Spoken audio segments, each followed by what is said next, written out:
বাংলাদেশের সংখ্যালঘুদের উপর অত্যাচারের প্রতিবাদে নগর কীর্তনের মধ্যে দিয়ে গাইঘাটায় প্রতিবাদ সনাতনী হিন্দু ঐক্য মঞ্চের।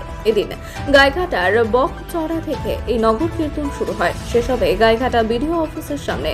প্রায় 4 কিলোমিটার এই নগর কীর্তনে শতাধিক হিন্দু সনাতনী মানুষ খোল করতাল নিয়ে সামিল হয়েছেন। তাদের সঙ্গে পা মিলিয়েছেন বনগাঁ দক্ষিণের বিজেপি বিধায়ক স্বপন মজুমদারও। তারা বাংলাদেশের সংখ্যালঘুদের উপর যে অত্যাচার হচ্ছে সেই অত্যাচার বন্ধের দাবি জানিয়েছে এবং সন্ন্যাসী চিন্ময় কৃষ্ণ দাসের নিঃস্বার্থ মুক্তির দাবি জানিয়েছেন।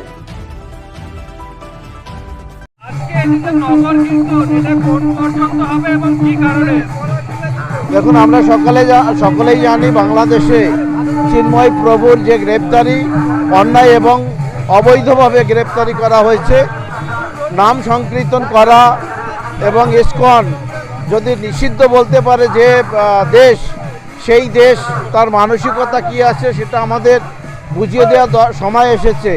তাই ভারতবর্ষে তথা পশ্চিমবঙ্গে দলে দলে আমাদের সেই মতুয়া গোসাই, ইসকনের সাধুরা, সমস্ত শ্রেণীর সনাতনী হিন্দুরা জেগে উঠেছে, রাস্তায় নেমেছে।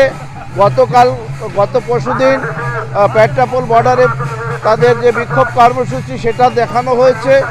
আমরা প্রতিদিন এইরকম হিন্দু এবং সনাতনীদের একসঙ্গে নিয়ে আগামী দিনে যদি এই চিন্ময় প্রভুর নিঃশর্ত ভাবে তাকে মুক্তি দেওয়া না হয় এবং বাংলাদেশে হিন্দু নির্যাতন বন্ধ না হয়, আমরা বৃহৎ আকারে বাংলাদেশের এই মৌলবাদী শক্তির বিরুদ্ধে এক হয়ে লড়াইতে নামব।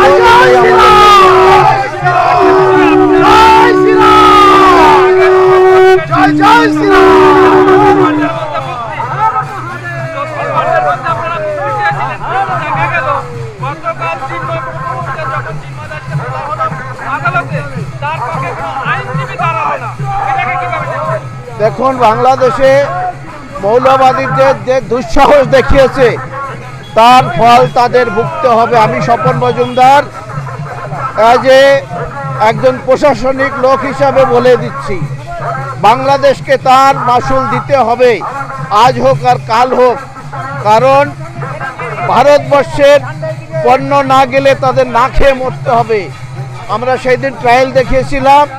আগামী দিন প্রতিনিয়ত বাংলাদেশের যে খাদ্য সরবরাহের জায়গা এবং বিভিন্ন সুযোগ সুবিধা সেটা থেকে বঞ্চিত হবে। সারা বিশ্ব ভারতবর্ষের সঙ্গে থাকবে। হিন্দুকে সেভ করা আমাদের মূল লক্ষ্য। সবাই মিলেমিশে থাকুক, আমাদের কোনো সমস্যা নেই। তার মানে সেখানে হিন্দুরা অত্যাচারিত হবে আর আমরা বসে বসে দেখবো, তা হতে পারে না।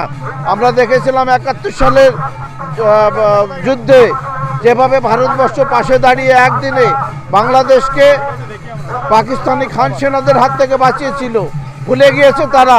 ভারতবর্ষ চাইলে একদিনে ওই চিন্ময় প্রভুর 24 ঘন্টা লাগবে না, তার আগে গিয়ে নিজেরা তালা খুলে বের করে দিতে পারে। সবাই যদি সেরকম আসে সেটা করে দেখাবো আমরা। বর্তমান সময়ে বাংলাদেশের যে ঘটনা ঘটেছে, আমার চিন্ময় প্রভুকে যে অসুরকুলেরা অ্যাটাক করেছে, তাকে যারা হরিনাম সংকীর্তনের জন্য যে জেলবন্দি হতেছে, সেই জেলবন্দির বার্তা আমরা দিতে চাইছি হরিনাম সংকীর্তনের মধ্যে দিয়ে।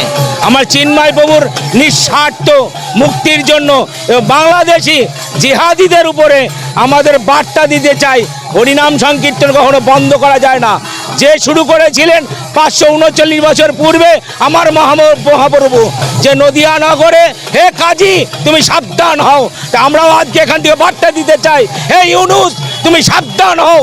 আমার চিন্ময় প্রভুকে তোমাকে নিঃস্বার্থ মুক্তি দিতে হবে এবং বাংলাদেশের কোনো মন্দির অ্যাটাক করা যাবে না। শুধু তাই নয়, সেখানকার সমস্ত সংখ্যালঘুদের সুন্দর নিরাপত্তা দিতে হবে। তাই আজকের আমাদের এই মহানগরে মহামিছিল আয়োজন করেছি আমরা। চিন্ময় প্রভু যে গ্রেপ্তারের পর তাকে গতকাল আদালতে তোলা হয়েছিল, সেখানে আইনজীবীরা পর্যন্ত লড়াই করতে পারছেন না, এটা কিভাবে দেখছেন?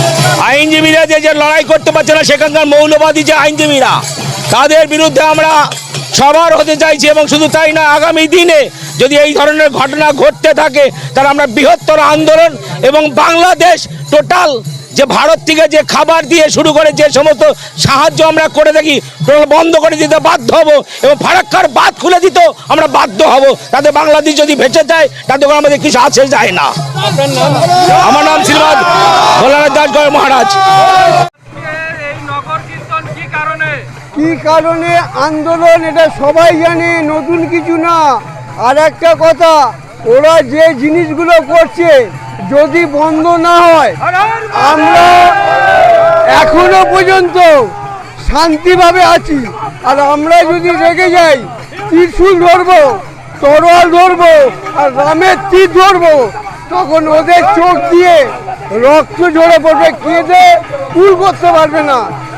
ওদের এমনিতে অনেক কিছু সর্বনাশ হয়েছে, আর যা সর্বনাশ হবে কোনো মানে অস্তিত্ব ওদের থাকবে না।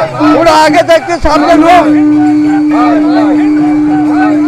আস্তে আস্তে ওরা এখনো পর্যন্ত নিজেদের পায়ে কুড়ুল মেরে যাচ্ছে, ওরা বুঝতে পারছে না যে কি হাল আমরা করতে পারি। আর সাধু সংগঠন এখনো শান্তি মাথায় আছে। যেদিনকে শান্তি এই মানে মাথা গরম হয়ে যাবে আমাদের, ত্রিশূল তো ধরবো। আপনারা কি চাইছেন কি? আমরা শান্তি শৃঙ্খলা চাইছি। বাংলাদেশে হিন্দুদের উপরে অত্যাচার হচ্ছে, এখানেও হচ্ছে, তাও আমরা কিছু বলছি না। আমরা বারণ করছি যে তোমরা করো না। আমরা তো কিছু করছি না, না তোমাদের মসজিদ ভাঙছি, না তোমাদের কিছু করেছি। ওইখানে হিন্দুদেরকে মারছে কেন? ওইখানে হিন্দুদের মায়েদের বোনেদের উপরে অত্যাচার হচ্ছে। ওইখানে আজকে চিন্ময় বাবুকে আটকে রেখেছে কেন? কি করেছে? পাঠাকে ইন্ডিয়া পাঠিয়ে দিক, আমরা শাসন করব। আমাদের ভাই তো, আমরা শাসন করব। সে একটা সাধু। আপনারা কি বাংলাদেশে যে অত্যাচার হচ্ছে সেটা বন্ধের দাবি করছেন? নিশ্চয় অত্যাচার হিন্দুদের উপরে করছে। কারণ কি? আমরা তো এখানে কোনো মুসলিমদের উপরে অত্যাচার করিনি, করেছি। আমাদের রাম মন্দির হয়েছে, পাশে ওদের জায়গা দেওয়া হয়েছে। আপনার নামটা কি বলবেন? আপনার নাম বলবেন। রবিগিরি।